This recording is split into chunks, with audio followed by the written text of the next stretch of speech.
Welcome to the Founders Foyer with me, Aishwarya. This foyer is full of conversations. The space where creators, founders, and builders can look for all the support and concepts to grow their ideas into products. Living the founder or the builder life is like a permanent oscillation between I feel so good and I feel shitty. And this is something so common with creative people that it often gets passed off with a laugh, just as how you and I are doing. So, what would it be like to take notice of our moods and energy patterns and to see what amplifies our energy and what saps out our enthusiasm? Is there a way that could change our outlook to our own thinking and observations, just as we are high on potential to achieve something? Or how to obsess less about us to actually think more about us? Before we go into our episode, let's listen from our sponsor. Picture this. You've just recorded and published an exceptional podcast episode. Now, imagine if you could transform that single episode into months of engaging content.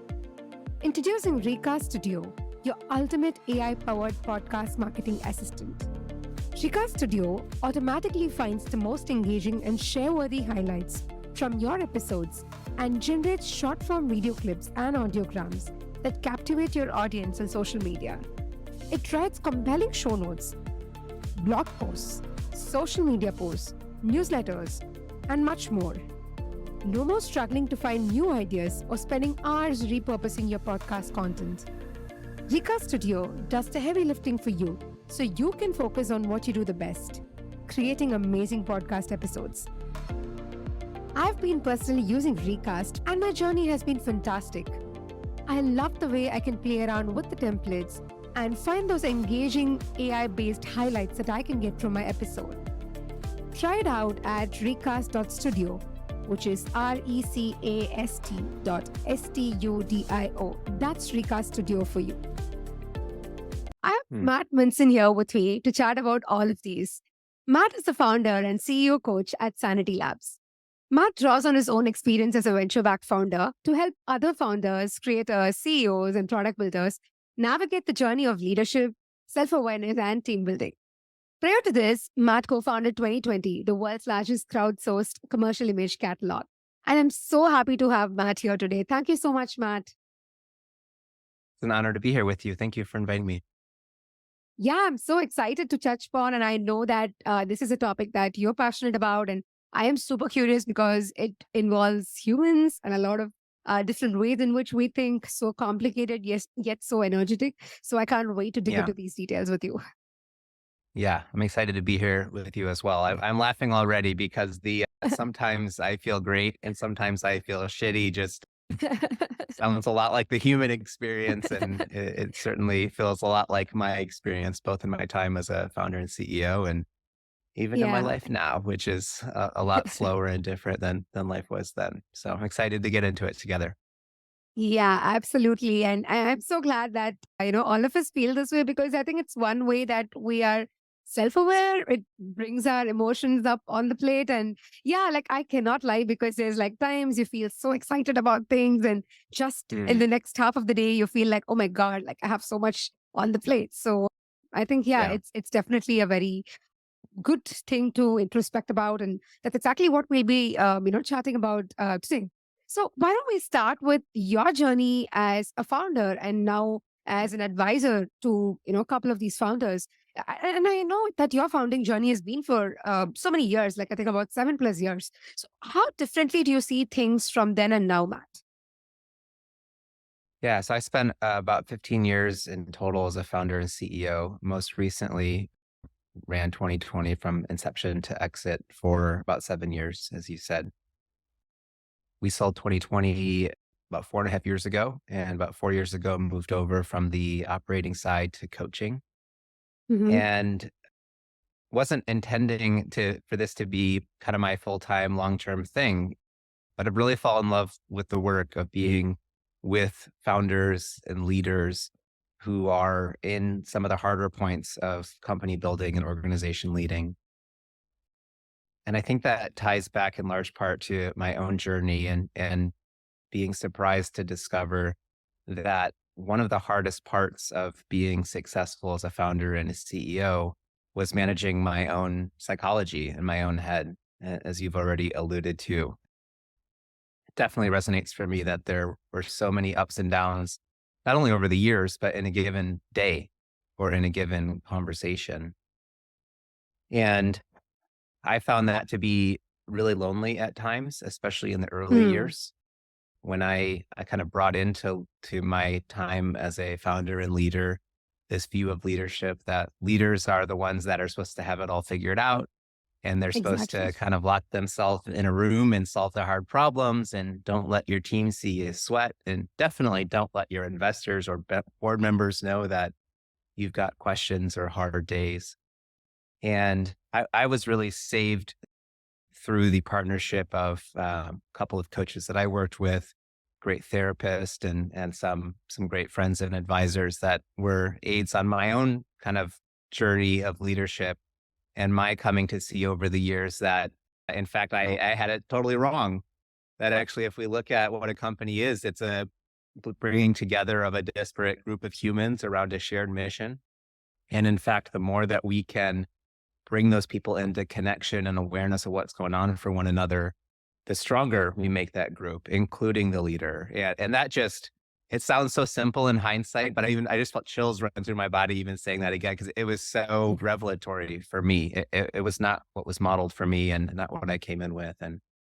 so our what began as an experiment of partnering up with a few other founders in a coaching capacity has grown to a coaching organization now that includes half a dozen coaches that are all prior founders, CEOs, or operators. Hmm. And what we do is we take people that have been in those seats, train them as coaches, and then bring them in as partnership in the hardest parts of company building. And seems to have been quite resonant. And excited to be here talking about some of these topics with you today.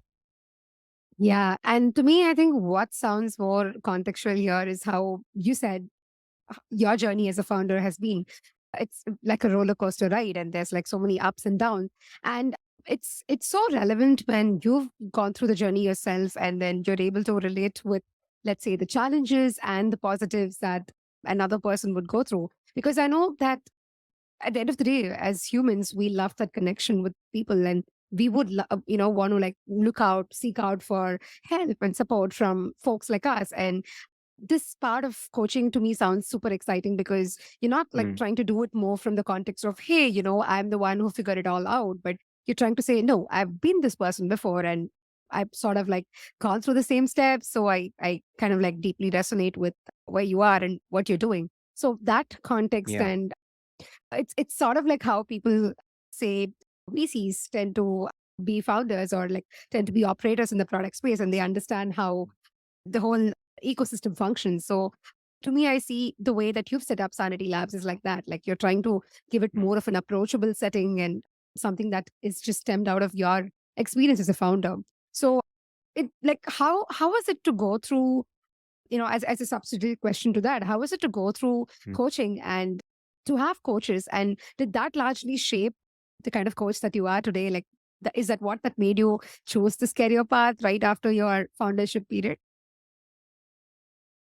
Um, yeah, I think the coaches that I work with certainly had a big impact on my leadership journey. In my last company, I worked with Jerry Colonna through the latter half of the business, and he's kind of gone on to become a quite a famous founder coach, and it's been fun to watch.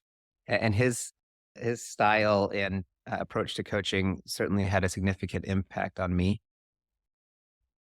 And I, to your point about there being value in folks who are partners to leaders, whether they be venture capitalists or coaches or others. I think there is something special to me about folks who have been in the seat and spent time Mm. in the founder or CEO role. And I was sitting at dinner last night with my daughter, and I was listening. Right next to us was a CEO and some sort of advisor. I don't know exactly what was going on, but I found the conversation so cringeworthy, and I almost wanted to move tables because I was listening to this CEO who was just coming with honest questions, and I could hear this advisor just kind of parroting at this CEO overly simplistic gut responses about what he should do in the midst of these Mhm. circumstances. And something that was always really special to me about the coaches that I worked with was that they never came with the belief that they knew better or had all the right answers. Mm. And that for me is the fucking gold. And that Yeah. doesn't need to be just in coaching. I think even the best investor that I have worked with who was on our board, I mean, what was wonderful about her was that she came with questions, not answers. And I think when any of us are in trying to come and be of service to folks that are in challenging roles, we are of disservice when we act as if we can listen to their challenges for 10 minutes and then know better than they what they ought to do. So what Mm. does that mean for coaching or for effective investors? And what does it mean that I've hoped that we have pulled from the coaches that I've learned from? It means if we imagine that a leader is finding herself in a cave and wanting to find her way out. To me, it means more that we drop into the cave with her, not with a map or a prescription for how to get out, but maybe with some tools, maybe a flashlight and some ropes and some stories about the way that we have found our way out or seen others find their way out.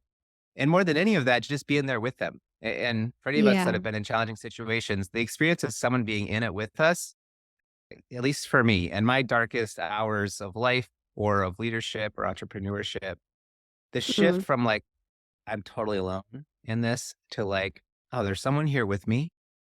And they're not actually trying to fix me or tell me what to do. They're just helping me light the way a bit. That is the thing. And so that's certainly what I found most valuable from the coaches that I've benefited from. And really a core part of what we do here, both working with founders and also working with Yeah. and training young VCs and how to be better partners as well. Yeah, totally. And spot on examples that you brought with. And it's not often the solutions, but I think the part of leadership or trying to get somebody to become more aware about who they are and what are they going through is to let them feel the power and sort of like make them empowered instead of just having to stuff all the answers and give them more like a solution on the plate. So I think you've explained it in the most best way possible with those examples. So one thing, Matt, that just kept coming up in the, part of our conversation was how the whole journey could feel lonely. And especially if you are somebody who's new and let's say you're trying to redefine something or trying to build something out in a market where nobody's done. So like a lot of these conditions Mhm. put through, it's kind of very easy to feel that loneliness and let that take the weight. So how do you ease oneself into a community of shared believers? Because it's not very easy, Mhm. right? Because with founders, you're either like super busy and you're like, no, I'm just going to like focus on build, build, build, and then I don't have time for any outlet. But there's also Yeah. like another set of people where they know that some amount of socializing would help, but they are like, I don't know where to start. So, how do you think people can befriend others in the community and sort of like what's your suggestion on where to start and how to go about and how did you do it in your journey? Yeah. Well, I really appreciate the question in part because one of the most surprising parts of moving into coaching, and I probably speak with 5 to 7 new CEOs a week, and Hmm. we always dive right into the hard stuff. And it's really surprised me that irrespective of what country they're in, irrespective of the stage of their business, it could be a 5-person bootstrap company or a 2,000 person front page of the New York Times.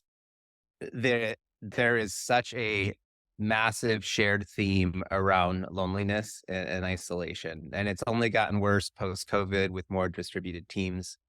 So I Yeah. think it's such a salient topic. And I know it was very much for me in my journey. I wrote a post maybe a year or two ago called How to Make Friends as a Founder. Hmm. And I wrote it, I'll put it in. it's got some recommendations, but it comes from my own desperate experience of hitting a point a couple years into my last company where it was going through a pretty catastrophic year, lost a child, lost a parent. In the midst of that, our company was really on the ropes a few months from running out of cash, trying to raise our Series A. Hmm. And woke up to find that I was really, really struggling. I had just moved to LA maybe a year or two prior and felt very alone. And I had this realization of like, I'm not going to make it through this year feeling as alone as I do. And what I decided to do at the time, which I'll just share my own journey in case any of it's helpful, is I said, well, I don't have a ton of close friends here, but I've got a Hmm. handful of folks that are promising. And I'm actually going to write down a list of 5 or 6 folks, and I'm going to go have dinner with them. And I'm going to just open up my heart and share what's going on in my life and my work. And I don't know if any of them will turn into real friends, but I need some. And I could feel my tears coming just a little bit because I when I wrote that post and I was thinking back on that time, I realized that I wrote the post maybe a year after my wedding, and I realized that I think nearly every person that I had written down ended up being at my wedding and being a very close friend many years later. And for me, it was a lesson that like, one, it's easy for me to just get going about life and not nurturing the relationships that I really need to be Hmm. thriving in my life. And two, like I often find myself or have found myself really in a victim-y place of like, man, I'm lonely and I wish I had more people around me. And I'm often the one that's in the way. And it's me taking the time and the intention and coming with openness. Yeah. And I that was a big learning for me. And I don't remember what else I share in that post, but I guess just one other thought that comes up is I think that what's modeled for us, what I found for sure modeled for me most often in the startup ecosystem was this outward picture of like, I've got it figured out. I'm thriving. I'm killing it. The company's doing great. Hmm. I'm doing great. I'm only going to write about and talk about the things that I've done well. And I'm not going to talk about or write about or share the things that are hard. And I think that's changing a little bit. I wish it would change a lot more. And I think the change can Absolutely. begin with any one of us. So even the writing that I do now, it Hmm. started without an intention of being a big thing. Way back, we were still running the business and we were going through all these challenges. And we kind Hmm. of just made the decision as a team that one of our core commitments was to share openly about our journey. And I felt so Right. radically vulnerable at the time. But I think the more we as leaders and founders can take that risk, and whether it's what we write about or what we share on social media, but even more than that, like what we share live one-on-one with other founders. I think every one of those conversations is an opportunity to, instead of feeling like we need to show up and act like we have it all Hmm. figured out and be polished, show up and be honest. And I think there is below the surface for most leaders out there a desire for that, and everyone is kind of waiting for someone else to make the first move. So I think that the more that we can turn every one of those conversations or dinners into an opportunity to really connect, it really has the potential both to benefit the community and also for each of us to find more real connection. Yeah, I can't agree enough there because you brought in a you brought in what was one of those most riveting truths, right? Most often we stand in the path to finding those right set of people in the community, and that's because we don't often take time to nurture or take that first step. And it's kind of like made very transactional as well when people say, I am good at networking. I just love networking. And they just think that networking is all about just being able to send somebody a message and then like expecting them to like show up and just do whatever you ask them to do and when you're trying to reach out to them. Mm. But as you said, there's a lot in terms of being able to show your real self, being able to talk about some of those challenging paths that you're going through, being able to just open up and just get as candid as possible. And it comes at that rate, you could make those friends and you could make people be with you in sort of that prolonged journey. So a lot of this involves work. And I can really see from your experience, you put in that work and it kind of shows up in how people Mm. stand by you as your journey gets unraveled. So that's like a very, very hard truth that you brought with. And the part that you have to keep it very consistent is I think it's kind of like how people do build in public. Like today a lot of founders and creators talk about building in public, where they say, you know, you don't have to share only about the last deal that you made or the last customer that you closed, but just talk to us about what was really hard in your journey. Like, what was it that made you feel like, no, I'm not going to like be worth it for this? But then when you try to talk about that in public, and there are like a lot of people who are in your journey and who kind of like help you overcome that, I think that part's definitely coming out with what we see on Twitter and what we see on most of these social platforms in terms of founders building it in public and trying to attract that kind of friendships and that kind of community that would relate with the content that they post. So I think, yeah, that's Mm, also like a very valid point that you mentioned. mm, thank you. There's one thing coming up for me there is you're talking about building in public, and I kind of want to share this, maybe just to normalize the questions that may sit in people's minds. I know they sit in my mind when I'm watching someone that is be it building in public and talking about the things that are hard. Often for me, and I hear this from folks that I sit with one on one, there's another layer that comes up for us, I think, Hmm. that is, oh, that person, they're having ups and downs and they're talking about the parts that are hard about the business. But my questions and doubts go way deeper. My questions Hmm. and doubts when I lose a customer or I have a down month or I da da da da da da da. Da, I worry about my whether I'm okay as a person. If I slow down, real I go all the way down to the core of my being, and I feel like, what is the point? What am I doing? Do I have any value? Am I going to be found out? It just goes so deep. And this is another gift of coaching because I used to sit in these thoughts and think, no, it's just me. And then I found a few friends. I was like, okay, it's not just me, it's a few of us. And then it is such a privilege to move into coaching and talk to folks every day because then I get to realize that is like such a fucking gift. It's like, oh no, it's all of us. Yeah. And anyone who's not either aware that that's going on or open about it, and we don't all need to be sharing our deepest, darkest explorations on social media. It's not about that, but I want to share that because I think there's I hear from a lot of folks that like places like Twitter or even going to conferences and hearing people's stories, even as they're open, it just these darker, harder personal questions come up, and I want to speak to that and just normalize that. Mm. And one I think one addition that I might share on that is when we come in coaching partnerships for folks, and this is also just very stage agnostic, which has really surprised me. That this may come up for a small company, big company, venture back, bootstrap, nonprofit. For all of us that are in leadership roles, leadership has this weird way of mirroring back to us the parts of us that are gnarliest, most painful, our biggest questions, our darkest questions. A lot of us come into these high impact roles, maybe not entirely, but in part to be addressing some of these conscious or subconscious questions that we've been carrying for some time.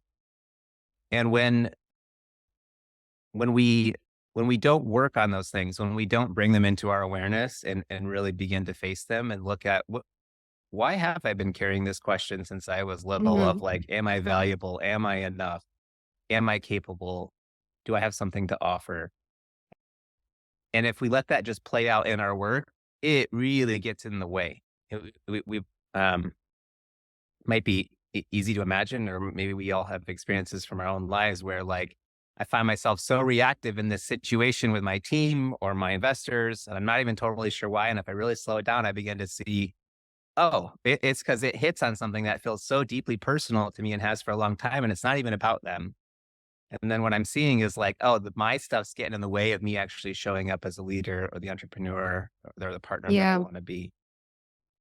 And that is just ubiquitous. It is human. And so much of the work of leadership that is still not talked about very publicly and not normalized, but is the heart of what we do in coaching work is coming alongside leaders to help each of us. And I've got a coach and a Mhm. therapist myself. I'm doing my own work on this to look at those underlying patterns, look at those underlying fears, beliefs, questions that we've carried, and do that work so that we as leaders and humans can evolve and not and then be showing up in the work and with our teams and with our partners in a way that is of support and allows growth and high function and high trust.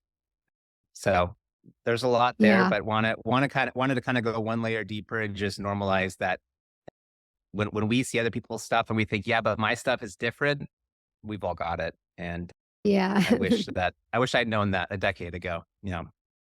Yeah, and I'm glad that now founders tend to know that they're not alone. And the fact that we feel we're alone is sort of very ironical to the same fact that there are so many people just on the same boat as ours and trying to go through the same set of challenges. So, and I'm glad that with coaching and with founders being able to find their community, a lot of this is getting normalized, and a lot of this is getting more stronger with respect to shared beliefs and principles. So, yeah. Mm. Awesome. Matt, so one of the other things that I really enjoyed in your article is this line about the freedom to jump on the stage and try out a new idea without being attached to getting laughs is your best part of stand-up comedy. And honestly, this is so similar to what Alexis Gay, one of my former podcast guests on the show, and I spoke about a few episodes earlier. And it's so Mm. satisfying to see you mention the same thing, because somewhere we believe that it's important to redefine your goals and make sure that what you think as the best part of startup comedy is. And how do you think Mhm. founders can adopt this mindset and choose this sort of joy in trying out an idea over getting it right, obsessing over it? And, what steps would you suggest to do that? So just to fill in the gaps, in case folks haven't read the article, I began exploring stand-up comedy about 10 months ago at the Mm, encouragement of some good friends, and took a couple classes and started doing open mics. And so as you shared, yes, it unlocked a lot for me, which I've written about and happy to share more about. But one of the big learnings was I came into comedy kind of with some of the beliefs I brought into startup building. I came into comedy mm, with this belief that these famous comics that I knew, they were just super funny, and they just got on stage and started telling jokes. And what I didn't know, which seems obvious in hindsight, but was quite visceral to experience firsthand, was that they just go up there with a couple ideas, and mm. they'll even bring them up on stage, and they'll start just sharing jokes, not knowing which are going to resonate with the audience and which are not. And that really blew my mind Yeah, because I thought these are funny people. They know what's funny and they are funny. And that's just not the case. They have ideas and then they try them out with an audience. yeah. And then by the time we see it on Netflix, it's been tried 50 times. Each joke's been iterated on for years, and we're seeing a very polished product. And Mm, that to me was getting to practice that as a comic was wonderful because it became this outlet for me. And I'm kind of as you probably can already sense, my childhood patterns are about I'm not enough. I need to be perfect. I have something to prove. I need to get it right. Da, mm. da, da, da, da. And so having this, starting to do weekly open mics where I get to go and just have this place where I get to bring creative ideas, not know if they're any good or not. It isn't even about that. It's just showing up and then being curious. How does the audience receive it? Feeling the fear in my body and welcoming that in as part of the experience and going up nonetheless. And my instructor said something that continues to resonate for me. He said, even if I get up on stage and I say a joke that I think is really funny and you don't think it's funny at all, that's kind of funny. And the freedom of that for me was just wonderful. And to apply it back to, I think this mindset can be applied to any creative endeavor, Yeah. but to apply it back to company building, I'm a big practitioner of lean startup methodology, and we use lean a lot in our coaching work. And the core premise of lean is that rather than believing I have this idea that I should go build and it needs to work, Mm, have this starting hypothesis of this thing that could exist, and then look at all the risks that underlie it and figure out how to test those, and then get real learnings back and adjust accordingly. And for me, it's quite related, but and comedy adds this sense of humility and humor to it of like, okay, so I've got this crazy idea for a business. It's probably totally wrong. I have no idea. let me go learn about it. And then let me like really see what comes up, what people like, what they don't like, what finds traction, what doesn't, what monetizes, what Mm. doesn't. And there's this like, I think the comedy gives this separation from it. And it's so, it can be so hard for us as founders to keep a sense of separation between our own identity and the thing we're trying to build. But if we come in, I think there's a lot that we can learn from comics of like coming in with this the art is not me, it's over there, and it's just a bunch of ideas, and they're all kind of shitty. A couple might get a few laughs, but even those are gonna be honed a bunch. There's this beautiful separation and also a sense of ease about like, oh, it's fine that they're all gonna flop in the first months to years. And I think if I could go back and whisper that in my own ear as a founder 15 years ago, and we often work with this in coaching, if we can come in with this healthy sense of separation, curiosity, comedy, around the thing we're building, not only do we suffer less because I'm not so like attached to those up and downs, those happy days and shitty days, as you said, but also I think it makes us way better entrepreneurs, founders, leaders. Because if we think about, am I more effective and more creative as a problem solver or a leader if I'm in a state of panic and tension and anxiety of like I have to figure this thing out and fix it because of da da Mm. da da, or if I'm coming in with like I don't know what's gonna work and what's not gonna work today, but we're gonna get on stage. We're gonna push some code. We're gonna try some of these marketing campaigns, and then we're gonna check in and see. I think it keeps us online, keeps us creative, and it just allows us to show up in a much more powerful, effective way. Yeah, very true. And I completely agree with that. The part about separation is what is fascinating because when it comes to something more recreational or something that's like, as in a kind of an activity that you do outside of work, we are immediately like switching off gears and we're like, okay, so it's something like out of office activity, and let's just focus on doing the best, doing it with a more playful sense. But the minute we switch it back on to work and think about, okay, this is something that I have to do from a company's perspective or a product's perspective, just like a whole 180-degree shift that we tend to have. And the metaphor that you brought in with the separation and the way that we can apply this mindset to work as well is very important, because I sense that this playfulness is what we lose as we get deeper and associate our identities with what we do. And whenever it comes to like playing around with ideas, it gets more nice and great in action when it's more like stand-up comedy. But when we have to do the same thing with work, we're like, oh my god, like if this goes wrong and what would happen, it's entirely on me, and then I have this whole team Yeah. on my behalf, and there's so much of pressure that we tend to add on. So this healthy separation, as easy as it sounds, but I think getting to that is extremely important, and it's hard as it already seems to be. And we're not alone in this. This isn't just startups. I mean, there's a reason why there are so many great novels that are written where the author never even publishes a follow up. And I might have the examples off, but I think Great Gatsby is an example, Catcher in the Mm, Rye. There's like dozens of these examples, and I think if we zoom out, what comes up for me is like the first time around when these writers are totally unknown, and mm, it might not even be their expected paid thing, right? Maybe they've got a day job and they're writing at night, and it's just this creative act. It's this thing that they have to do it. They have to express it. They have to create something, and then when they do it and it becomes the thing and there's all this expectation, then suddenly it becomes way harder to access that part of themselves. yeah, The expectations are so high. Now there's this other part of themselves coming in, this like the yeah, responsible part that's telling them you gotta get another one, you gotta live up to expectation, and the creative part. And often we do we employ parts work in coaching where we look at what parts of you are really online and lit up in the early mm, days when you were just wanting to build something. And often it's like the younger, playful, creative part. yeah, very And often curious that part about. is there when we're just building, when it's not even a company yet, it's just an idea and we're working with a couple Mm, friends. And then when it, fast forward 5 years and we've got 100 employees and venture capital and expectations, and it's not to minimize those things it's important, right? It's taking care of people, yeah, being financially responsible. Those things are important.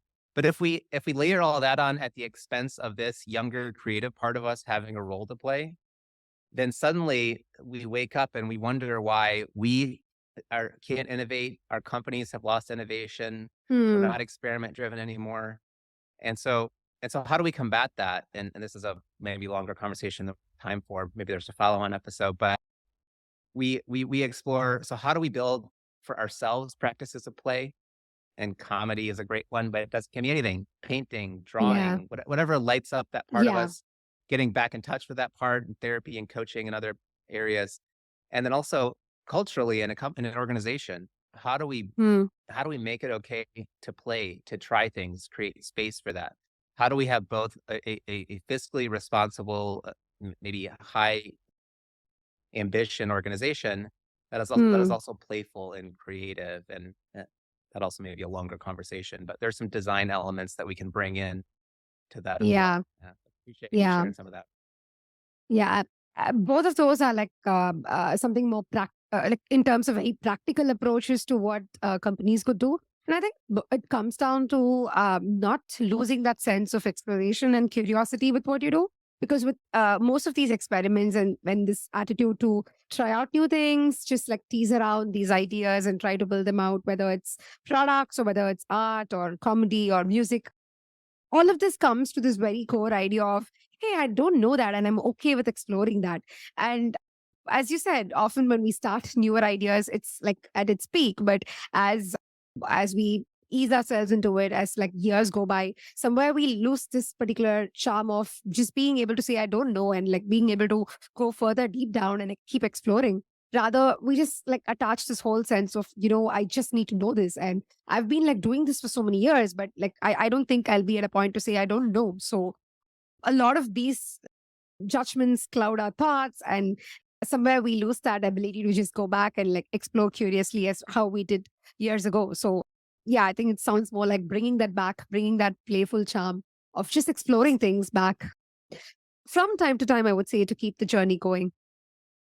Yeah, yeah. When I hear a lot from folks who reach out because they're feeling burned out. And there are a lot of different causes of burnout, and I don't want to oversimplify it. But one Hmm. area of exploration that is often fruitful is looking at what parts of them were lit up in the early years that are not lit up now. Hmm. What, how in touch are they, or are they That's not a nice with that? question, actually. Yeah, like what parts are lit up, and like how would you reflect on that? I think it's a great question to like self reflect on, and sort of like just bounce it off with people who observe you in close quarters, right? To just Yeah, get their thoughts rolling as well. Wow, that's a good one. yeah. I was going to note there are a lot of layers to causes of burnout, but exploring kind of what parts are maybe Hmm. feeling offline, and also what where there used to be energy and attention that there's not feeling space for anymore can be an interesting place to start. Yeah. Yeah, yeah, very true. And more like prac- practical daily examples that we could approach with. And people always say like look at activities that you can do every day to just think about yourself, your set of actions. I think this question sounds like a great start for that. Like just looking at activities that have lit you up in the past and something that you've not been able to do or not been able to devote time. And it's fascinating how all of these are very interplayed together, right? And we think they're all like very separate and very independent in their own sense, but Hmm. largely they all come together in the mind and just like feed into each other as an activity and shape you up as a person overall. So yeah, that part is very fascinating. Yeah, and a very just kind of a fun tactical level. People talk a lot about calendar audits and looking at what you're spending time on, or reorganizing it. I always hear from CEOs that want to know how can I better organize my time. And for me, that maybe is like a helpful question that is like that misses 95% of the point. And I'm often more curious to look at two things. Like one, what is bringing you energy and what is not, and let's look at your calendar Hmm. inside and outside of work. And then two, which is related, is like, particularly on the work front, is like what is in your zone of genius and actually in your accountabilities as a CEO or leader, and what is not. And if we strip down the role and look at what is the actual job, I spend a lot of time with CEOs, so just speaking to that, but it could be any role, like writing down the actual role. What is it? And that sanity we teach the CEO's job is to hold the Hmm. vision, recruit and retain the team needed to execute that vision, and resource that team with capital clarity and care. The whole job is making sure everyone's clear and supported. And when we name that, and then we look at their calendar and we say, how would it feel if you actually spent your time on this job? And how would it feel if you spent your time outside of work on things that give you energy? Suddenly, I'll watch even someone that comes in totally burned out and exhausted. I'll watch them relax, take a breath, maybe light up. And so I'll just share that as a couple maybe tactical areas of exploration for folks who are listening. Yeah, totally. And that sounds super good because to me, when you mention both of these activities, like just looking at where your energy is going through, and I'm a huge fan of energy. Like I always tell people that it's best to trade energy with time because most often Hmm. you end up having time, but then you don't end up having energy. So when people say I Mm, don't have time, it's more a question about no, do you really have energy, or like do you don't have energy? I think that's the question to answer. And from both of the activities that you mentioned about energy and taking this audit in terms of what activities you want to do. I've seen this bias a lot of times with founders, especially when they try to hire and get their teams bigger. There's this tendency to just get locked up with certain activities and not being able to partake and like letting go of that control because you're like, oh, wait, like mm, this is always what I've done as founder, like, analytics or yeah. like just building this product out or the strategy has always been my job. But they hire people and they end up like stalling the others' careers as well. So I think what you made Hmm. right now as like an activity to do is super good because it lets founders understand where their maximum focus needs to go, and this is also like one way for them to write down and look at it more from a paper perspective and see, okay, here's where I just need to focus, and here's where I just need to like let go of that bias. And I think it's also like a fun way to get through some of these interviews because let's say like I'm going to be joining you, it's important that I understand as a founder where would you have the most energy on and which would make me understand what's the best way I can work with you. So do you have something more to add on that context, Matt? Have you seen this example with founders? I certainly do. And what I would add is that in a situation, what you're describing of I hire these people and still the chaos persists, or Hmm. it's hard for me to hand over these things that I've done. Often it's not the thing that's presenting, it's the thing beneath the thing beneath the thing. And that is often what we were talking about earlier of these patterns that I've been carrying for a very long time. And I'll just share Yeah. my own. I'm not safe if I let go of control. I need to prove that I'm enough.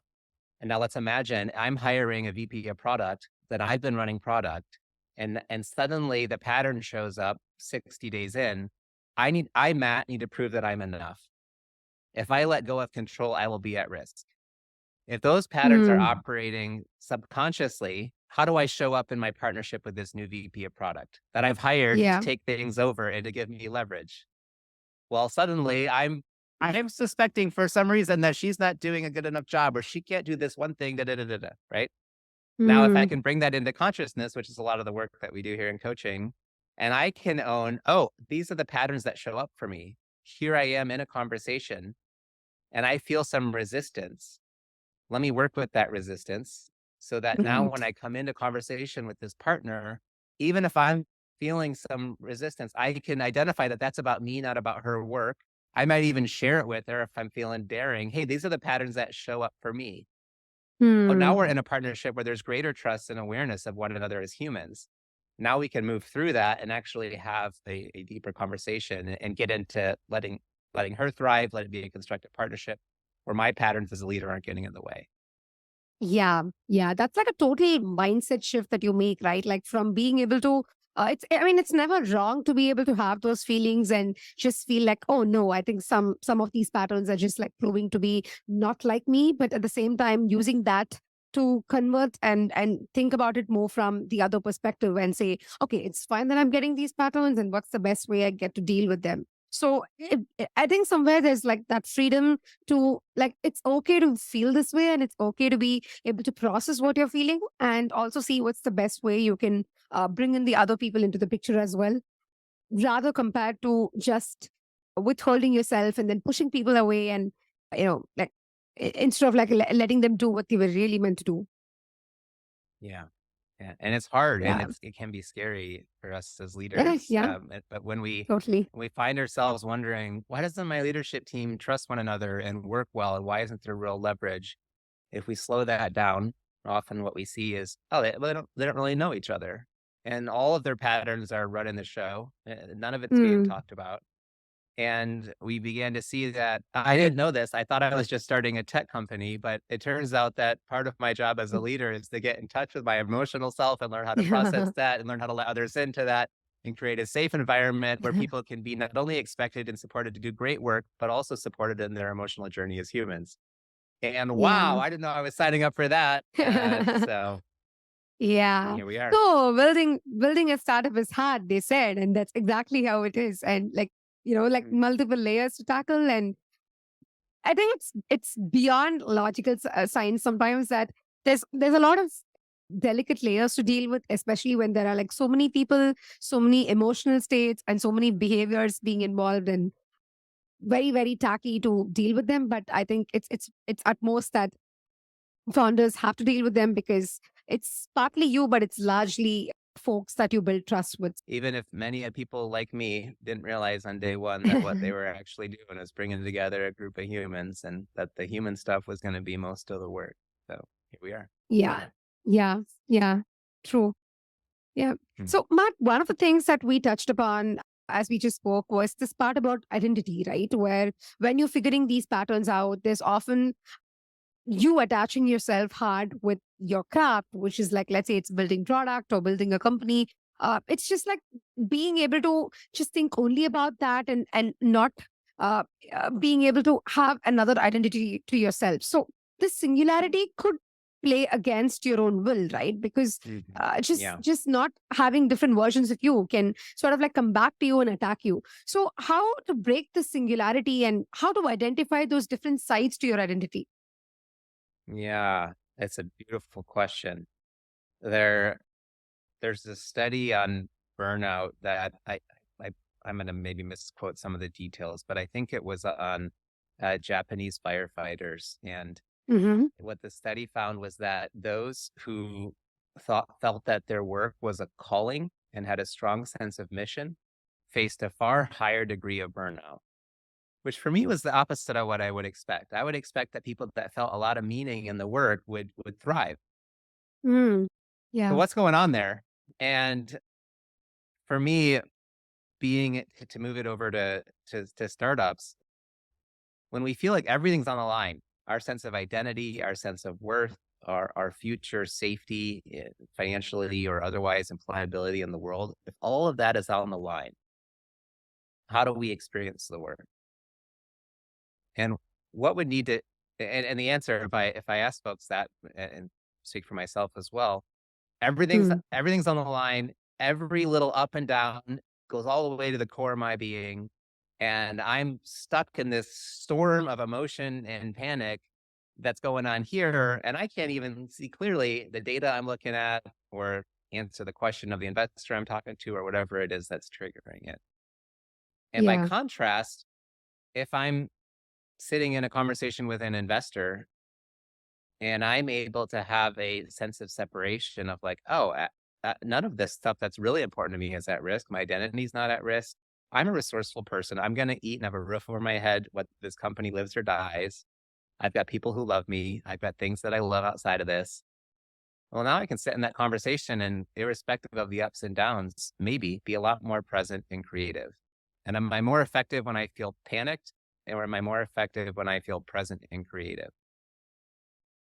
So, what's the next question that comes up when I have these conversations with clients? Often what comes up is like, well, am I going to lose my edge? I've been told I should have a chip on my Mhm. shoulder. I should be all in.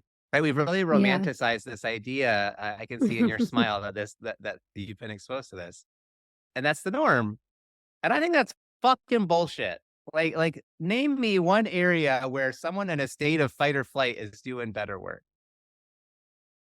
And if Yeah. someone what's the risk here? That someone gets so zenned out because they have such a strong sense of self-love and ease Mm. that they're just gonna stop and sit on their couch and watch Netflix? Maybe.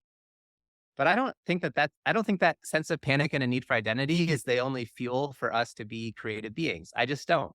I think actually on the contrary, I wrote a post about this called "Fuel is the Wrong Fuel for Entrepreneurs," because I think it Mm. is. And I think actually we can deeply resource our people with better tools for dealing with their identity and connection and lovability, and we can take care of them and unlock the ability for them to do way better work, have healthier, higher impact organizations that make more Hmm. money, generate more change, are better places to work.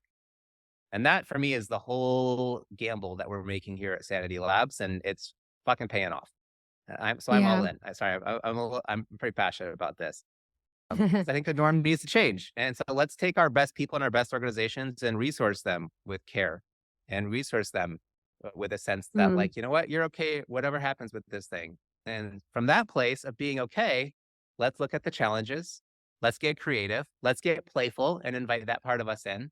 And let's build Yeah. something big because it's fun and it's cool and it's enjoyable to generate change in the world and build a great place for people to work and make customers happy. That's fun, and it's okay to do it for fun, not because your identity's on the line. Yeah. Yeah. That's, very, very deep aspect of looking at it, because when people hear about the whole detachment or like getting that fun side to things, it's always like a dirty word, right? Like it's always like, oh, you're not putting yourself out there. And like you said, you're not just handling it with care, and that's just not you, and that's not how founders should be. I think this is whole stereotypical image of, okay, if you're a founder you have to have all the answers. If you're a founder, la la la, la, just like having like a whole list of things that it says like, if you're a founder, do these things. So somewhere getting conditioned to that aspect and like just trying to say I have to give all in is just come back with a lot of hurt and come back with a lot of sense of operating from the area of fear. And like you rightly said, anybody who operates from the stressful side of things are not using much of their energy and not using much of their creativity in putting good work, but it always like, you know do I survive yet another day? Do I like just live on to see my company grow another day? And that's not a healthy sign of how you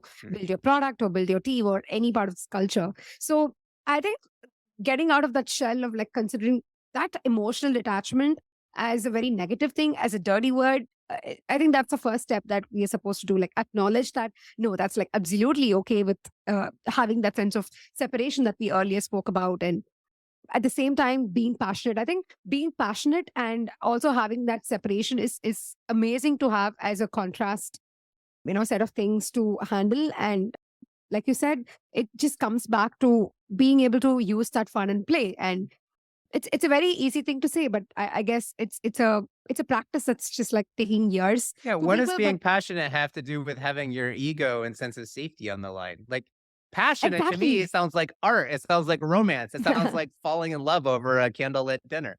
If you showed up at that Yeah. dinner with a sense of like, "Oh, this relationship has to work or everything's on the line, this has to be that doesn't sound romantic. So, like, yeah, Yeah. let's bring some passion into the work. I mean, like I earlier this afternoon, I just heard somebody talk about the angle of operating of work from the space of fear or the space of safety or the space of reward is not going to really help. But looking at it more from the space of purpose is something that would lead to greater results. And I think that's what we're talking about. When you're passionate, you're thinking more about the purpose, and you're not thinking about the safety net or the kind of rewards that you would be looking at. So yeah, I all in for that. Yeah, purpose, playfulness, and not to minimize, like, it can be stressful when you're trying to keep enough cash coming in the door. But if we come Hmm. into it with a desire to protect the purpose and the playfulness, we can design differently. Maybe that means we do some consulting in the early days, so we've got a financial security while we play with the startup stuff. Maybe it means even if we do raise venture capital, that we run it on a plan so that we've got some financial breathing room over the next 24 Hmm. months instead of being pedal down, spend every dime. It has to work or we're dead in the next 12 months. Right? We can design some of this in. It doesn't have to be as binary as it's often presented to us. Absolutely. Yeah. And just as one of those last questions to you, since we're talking about dirty words, do you know about any other word that you think creative people just think, oh my God, like that's like a dirty word to use? But in actual reality, it's not that bad, but it's actually of worth. I don't know. The one's popping into my head is rest. For some reason, it's okay for professional athletes to talk about their rest, their sleep, their stretch routine, their recovery, their nutrition. And why is it okay for Messi to have a whole team around him that focuses on these things. But we've got Hmm. founders, CEOs, leaders in these high leverage roles, and we don't give them any of that. In fact, like we make it a Yeah. shameful thing.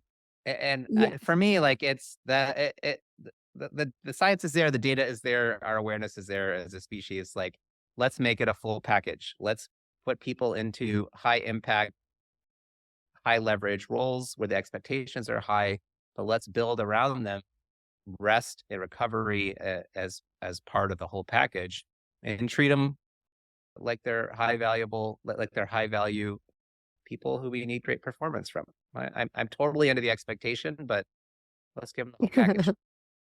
Yes, and I'm so freaking laughing at this because that's like, oh my God, like very true, right? And we think about all of this sleep and rest to be extremely important when only when things go bad. Like we're like, oh, you're going through a burnout. I think you just need to take a break or you just need to take some rest. And I think we think of rest as something that just comes very last in the picture where it's like, oh my God, you're not well, then I think it's time to take rest. Or don't you feel like okay mentally, then yeah, just take a break and take a rest. The whole take a break, take a rest is something that is always seen with the negative limelight, and it does not need to have so much of negativity to it. And rather, it's something that you can still do while you enjoy your day to day things. It's something that you would sanely do to have that balance out to get back with so much energy up. So I'm all in. If this is going to be like a petition, and I'm all in, going to sign that out and say, let's just vouch for rest. Great. You start the petition. I'll sign it too. For sure. I think like it's high time we start doing it. So yeah. Oh my God, like, thank you so much, Matt. I think this episode was so Mhm. good for many, many reasons. I think, first off, it's like so good examples that we just chatted about. A lot of these are very applicable to our daily lives because you go through it, I go through it. A lot of founders who are listening to it also like feel that it's very practical and something that they can easily resonate with. So, thank you so much for bringing in some of that candid stories from your experiences as well. And for the folks who are listening, and I'm sure that they would love to connect with you. Yeah, like happy to like have them chat with you. But yeah, thank you so much for Yeah. spending time with me here. Yeah. Anyone's welcome to reach out. I'm online, mattmunson.me or sanitylabs.co, and on Twitter, MATTMUNS. Yes. And yes, if Great. that petition is going to go out, I'm just going to put it in the show notes and have people Perfect. sign it. Cool. Beautiful. Thank Well, you, thank you. Matt. Been great to be in conversation with you, and I appreciate the invitation. Yep. Yep. Likewise, it was amazing to chat all of these things with you. Thanks, Matt.